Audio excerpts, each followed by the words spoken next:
This is the Louie Tee Network.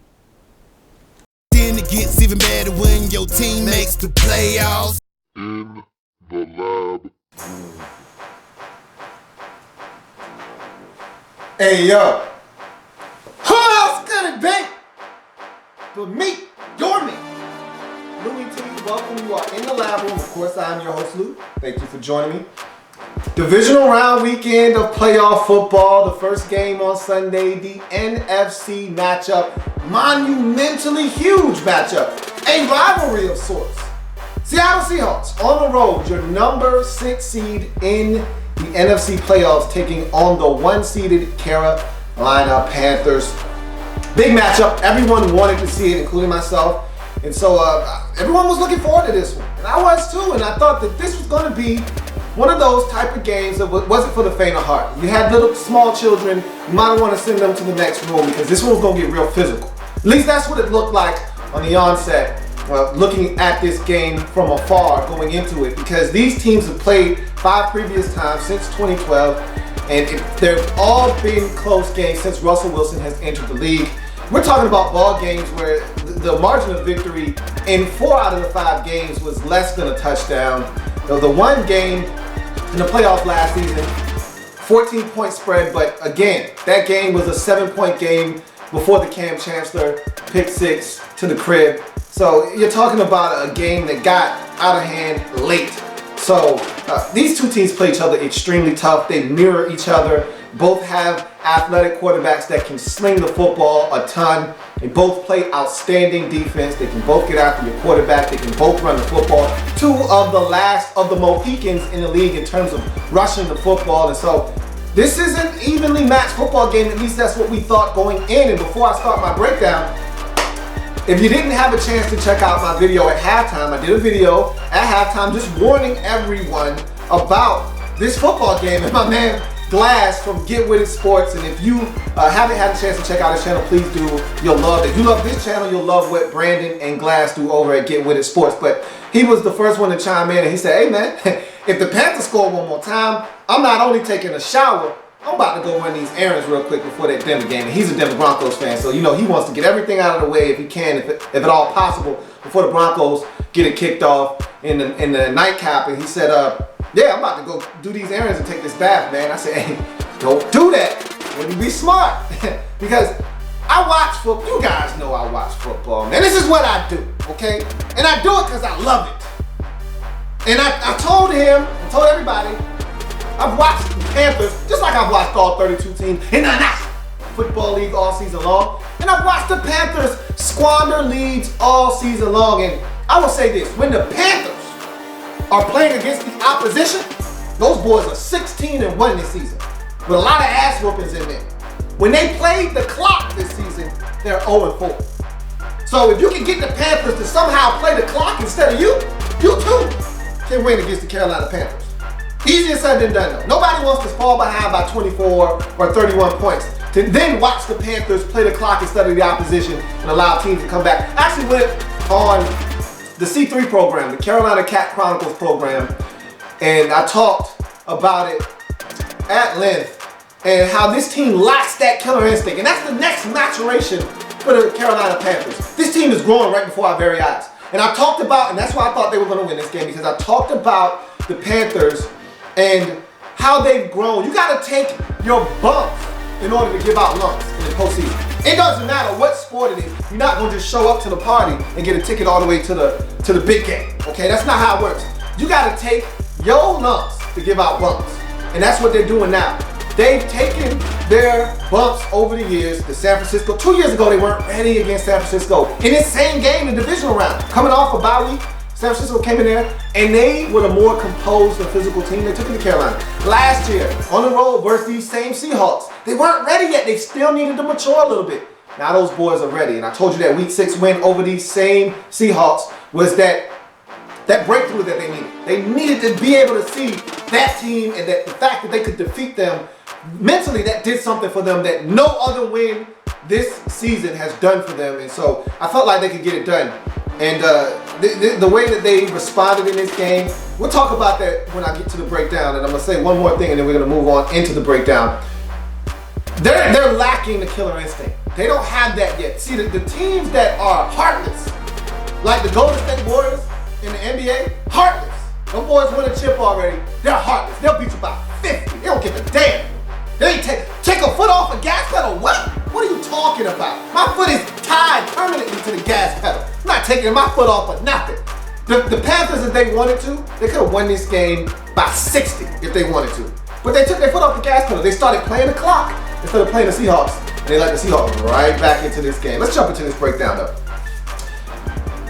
Oh, and by the way, I was right. What's better than being right, man? You know I like to be right. No, I don't like to be right. I love to be right, man. If I can't toot my own horn, who's gonna toot my horn for me, man? I'm gonna toot my own damn horn. Damn right I was right, because I watch football all the damn time. More football than any human being should consume. That's what I do. Yeah, let's get into this stuff. The first 3 minutes and 22 seconds of the game, Panthers up 14-0. My damn head was spinning. Because I'm like, whoa. I mean, that Jonathan Stewart run right out the gate. Second play of the game. Boom. Out the back door. Guess who they saw? Number 28, back in the lineup. Running down the damn field for about a good 65, 70 yards. And I'm like, wow. And Rich had to go horse collar just to catch him. I said, is Jonathan about to leg it out? Because he wasn't looking like a dude. He wasn't looking like the cheeseburglar last night, looking for somebody to come get him. Jonathan was looking like Jake Stewart was like, I got to make this one, man. And if Rich didn't kick it into high gear, I don't know, he almost did make it, but Cam gives it to, and I tell y'all, and I've talked to the Panthers fans about this before, keep the youngins out of games like this, man. Spotlight a little too big for some of these dudes, man. I saw Cap fumble early on. What was it, the first handoff after that? Ball comes squirting out. I said, get his ass out of there, man. Get him out of there. He's not ready for this spotlight. He's not ready for this stage yet. Get him out of there. So they took Carolina's pain out, put Jay Stu back in, and Jay Stu promptly gets it in the end zone. It's 7-0. That's okay, that's fine. Okay? Seahawks are gonna settle down. This is gonna be a defensive struggle, because that's what it always is. And then I talked about K1 Short and this defense, and I was surprised to see Starler Tulele first play out the gate, boom, 3-yard loss on Marshawn right in his face. I said, damn, okay. That's big boy football. But K1 Short KK's been doing it all season long. A lot of people don't know about this dude and what he's been doing. But I knew he actually ate the Seahawks the first time up when they played in Seattle. I think he had like 2-3 sacks in that ball game. So it didn't surprise me that he was able to go get Russell Wilson, put pressure on him, force him to make an errant throw. And you know Luke is right there waiting for that layup, that cupcake. Let me get that. Take it to the end zone. It's 14-0. I'm saying to myself, God damn, that was quick. Didn't see that one coming. 3 minutes and 22 seconds into the game, it's 14-0. Seahawks don't even know what the hell just hit them. Neither did I. I was like, whoa, I expected Seattle to lose this game because I said they were going back to a third consecutive Super Bowl. That's just not what's happening. But I didn't expect 14-0 just like that. And then they forced another stop, and Seattle looked out of sync. They were pressuring Russell Wilson. They were getting to him. And they get the football back to the Panthers. 15-play, 9-minute drive, consuming all of the first quarter that was left and into the second quarter. And they get another touchdown via Jay Stu, who jumps over the top, stretches the football out. It's 21-0. I'm like, what the hell is going on out there? I want to know. I had to channel my inner Vince Lombardi. What the hell is going on out there? It's 21-0. Who saw this coming? I had to call up my dad. I'm like, hey, boss, did you see this coming? Because he picked Seattle. I told him Seattle wasn't going to win this game, but he didn't expect this neither. He was like, man, I want Carolina to win. I just don't trust him. I said, well, you sure you don't want to jump on this side? I still got room over here, man. If you want to get on the seat next to me, man, you can come over here. It ain't too late to change the pick. It was too late to change the pick, but I was like, damn, 21-0. That's kind of, didn't see that one coming. Another interception by Russell Wilson. This one was forced by Mario Addison as he got pressure, beat Russell Okung, the oft-injured Russell Okung, who left the game with an injury. And it goes up in the air. It's picked off by Courtney Finnegan. And what do you know? The Carolina Panthers are in business again. And I'm saying to myself, if these boys get another touchdown, this game is over. They only get a field goal out of this one. And I said, okay, 24 is bad, but it's not as bad as it could be. So I'm saying, all right, Seattle, time to get on that horse. Giddy up time, man. Giddy up, giddy up. You better get on that horse right now. Those boys are getting confidence. They about to run away with this thing. You better get on that horse.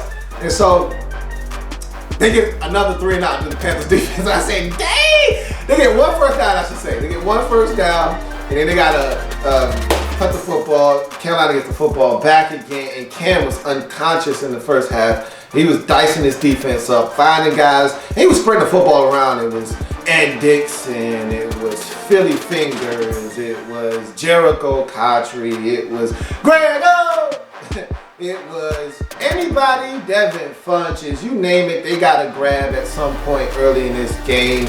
And he finds Grego in the back of the end zone. You can't throw the football. This is why I feel like we still haven't seen the best of Cam Newton yet. The man is maturing right before our very eyes, man. That throw, and we've seen him throw this football before. If you've been watching Panthers football, you've seen this throw. Where the defender isn't looking in, any good quarterback will tell you, if I see numbers on one of my best dudes, especially if it's a tight end up the seam, I'm throwing the football because that's a completion if I put it in the right spot. Cam and Greg Olsen make beautiful music on that seam route up the middle of the field for a touchdown. They've done it so many times, I can't even keep count anymore. And that was a beautiful throw because Jeremy Lane wasn't in bad coverage. It was just a great throw. And a wise man once told me, you can't defend a perfect pass. Well, goddammit, that was a perfect pass. And now it's 31-0. Now, I said this game is over. But, and the Seahawks did make one final push. And I actually was with Troy Aikman and Joe Buck. I was like, hey, don't be greedy here. You got a whole half of football left. The Panthers blow leads. That's what they do. Kick the field goal, Petey. Don't be special here. Don't go for it on fourth down. Get the points. Get on the board. You need a field goal anyway. You're down 31. You're down 5 scores. You need this field goal, so why don't you go ahead and get it out the way now? Petey said, nah, man, I need a touchdown. I said, okay, suit yourself. They don't get it. Great stop by the old man, Salt and Pepper, with the stop on the play. And then the troops came and pushed Doug Baldwin back, the Angry Bird, and didn't allow him to get the first down. And so turnover on downs. Seahawks would make one final push. I thought their clock management at the end of the first half was right in line with the clock management we've seen all weekend long with the Kansas City Chiefs and the Arizona Cardinals and even the Green Bay Packers to a certain degree of the world this weekend. And just clock management has just been terrible this weekend. This was another example of it. I mean, the way they handled that end of the first half clock cost them an opportunity at a much more makeable field goal. Either way, they missed the field goal from 55 yards. I had the distance, just didn't have enough accuracy. And it's 31-0 at half, and that prompted me to make the video because I've seen this movie before. And the Panthers always win the game, and it was funny because when I made the video, I felt like, in the words of the quarterback formerly known as Pac-Man, Adam Jones referred to him as Jerry Porter. I felt like Joey Porter in the middle of a squad session of Cincinnati Bengals. I made the video, I put it out there for the masses just to let everybody know, don't you take your eye off this game if you think that the Panthers are going to win this comfortably, because they're not. I've been watching Panthers football all season. I know what's going to happen here. So I was trying to inform everybody else, don't go try to do some laundry. Don't try to go run to the store for dinner tonight. Don't try to go take a little quick nap so to set you up for a nice end to the night. Don't do that, because I'm telling you, you're going to be upset at what you missed when you wake up or when you come back from the store and the score is 21-31. Don't do that to yourself. Let me save you that time of trying to go back and figure out what happened and let you watch with the rest of us. And so I turned around, and literally 5 minutes after I put the video up, I got about 6 Panther fans surrounding me. I'm looking around like Joey Porter, like, this what we doing now? Y'all gonna jump me? All I said was, y'all gonna still win the game. It's just gonna be close. They gonna make you sweat. I was like, hey man, my hands up. I don't have a gun. Don't shoot me. Don't shoot me. I'm just a messenger. Don't kill me, please. But at the end of the day, that's all the video was basically saying is, hey, I've seen this movie before. I know how it ends. Panthers win, but it's always tough because those boys don't close the show. All right, they don't have that killer instinct quite yet, and maybe they'll get it next season. That's something that you grow into. You don't just get that killer instinct. You got to grow into that. Maybe they'll have it next year. But so you come out second half, 31-0, opening kickoff, and Tyler Lockett, boom, about a 45-yard return, just like that. Tack on a 15-yard penalty on Colin Jones, and all of a sudden, we got ourselves a ball game, folks. It was on from then on. 14 points in that third quarter for the Seahawks, and I really thought if Russell Wilson would have connected with Doug Baldwin down the sideline on that double move on the pump fake on Kurt Coleman, for 7 after they had already scored the first touchdown. That would have made it another touchdown in the matter of the first 4 minutes and 11 seconds of the third quarter. If he scores that touchdown, it's a different ballgame. I'm gonna tell you right now, that 31-14 would have felt a lot different than the 31-14 we got later on in the third quarter. Either way, they're able to get the 14 points in the third quarter. They even faked a punt, wasted, and a lot of people I saw on Twitter were saying, oh, they just wasted the time. Well,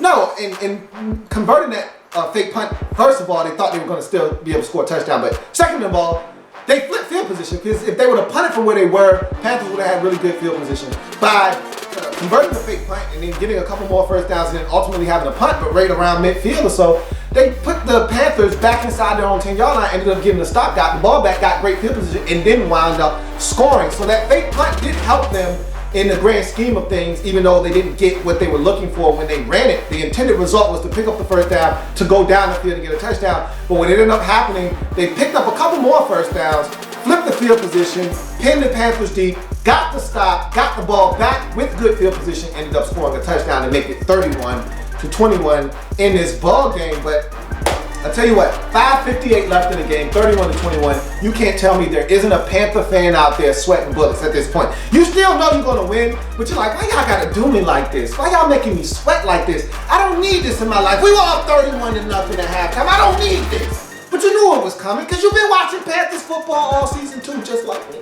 You knew this was coming. And so, of course, Panthers, instead of them being aggressive, when they were aggressive early in the game, when did the Seattle Seahawks stop them? Can you answer me that? Nope. They go ultra conservative on me. They run the football a couple of times, 3rd and 7, handoff to the bowling ball for 5 and a punt. And you knew what was going to happen after that. You knew Russell Wilson was going to take these boys down the field and get something.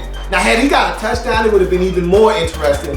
But give the credit that deserves to be given to this Panthers defense. As far as much as we killed them for giving up big leads, in this game, there were a couple of occasions where, especially in the first half, when they could have gave up something because they had such a big lead, that they got some stops in this game. And even in the third quarter when the Seahawks had all the momentum, they got a stop in there. There was a stop in there when they forced them to punt the football. Even the one where they got the fake punt, they could have crumbled after that fake punt because a lot of momentum. 2 touchdowns had already been given up. Now this fake punt, now they're in Panthers territory, they're feeling themselves, they feel good about what they're doing, and they got another stop. So give some credit to this Panthers defense. They bit all day long. They never actually ever broke. And that was apparent on that final drive of the Seahawks where they picked up a couple of crucial third downs and even got into field goal range, but they couldn't get in the end zone. And they had to settle for a field goal. So even if they would have recovered the onside kick late, they still would have needed 7, which would have been a tough task and a tough ask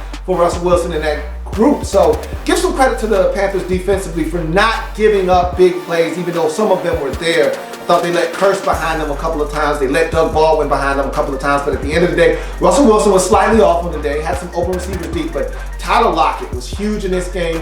Jermaine Kearse was huge. The Angry Bird was huge. They made plays in that second half. They made this a ball game. And kudos to Seattle for not quitting, man, because I wasn't ready for a blowout. I didn't want that. I wanted to see some compelling football. I wanted to see some competitive football, and they gave me that in the second half, and they made this game interesting when they could have quit. And I'm going to tell you right now, 95% of the league gets their ass whooped in that situation. In the playoffs. Not in the regular season, in the playoffs. Because it's a different mindset you got to have. Seattle has been in so many games where they've come back in improbable fashion. Just last week, you can go back to it and see it in a game they should not have won, so they still had the confidence that they could win. We know about the Green Bay game last year. They had no business winning in the NFC Championship Game. So they've been in so many situations where they feel like, hey, we can come back. We can do this. So that was the perfect team to be down 31-0 and still get a competitive game. But give Thomas Davis some credit. God damn, that dude is so clutch. I know tight ends, I know receivers, I know DBs that'll drop that. He got lit up. He got blazed on that onside kick. And that was a hell of a kick by Stephen Hauschka on that onside kick. It got up there, gave him some air, and Thomas Davis, man, TD went up and got it. Took a shot and still held on to the rock. And that's big boy football, and that's why he's one of the leaders on that football team. And that closed this game out for the Panthers. Y'all can go ahead and wipe your brow. Woo! Wipe that brow. You going to the NFC Championship Game. And I told you were going there. I just told you were going to have to work for it. That's all. Don't kill me. But Panthers get it done 31-24. I can't wait for next week. Bart Scott. Can't wait. Can't wait to watch that football game. That's going to be a hell of a game. Arizona Cardinals, Carolina Panthers in Carolina. Going to be electric. That's going to be the late game next weekend on Sunday. So can't wait to watch that. For the Seahawks, it's been a hell of a run. 2 straight NFC Championship games, 2 straight Super Bowl appearances, 4 straight divisional appearances. I expect this team to continue to be around. They're not going anywhere, and this team, a lot of heart. They showed it in this game, and there are going to be some changes in the offseason. I don't expect Marshawn Lynch to be back. I expect this team to go through a myriad of changes, and some guys won't be back, some guys will be, but I expect this team to continue to push forward and be the Seattle Seahawks that we've come to know and love, and they put up a valiant effort, but they came up short against a better team. The Panthers were the better team in this football game. They get it done 31-24. That was some good football, if I may say so myself, in the second half. If it happens in the National Football League, whether big or small, we cover it. Oh, here in the lab, will come back and join me as I continue to break down everything. And now, National Football League. See you for the nightcap. Broncos, Steelers, coming up next. There's plenty more where that came from. While you're here, subscribe to the channel. If you want more Louie Tee, be sure to follow me on Twitter @InTheLabRoom, or you can like the Facebook page @InTheLabRoom. That's In the Lab Room on Facebook and @InTheLabRoom on Twitter. Don't forget, subscribe to the channel if you haven't already done so.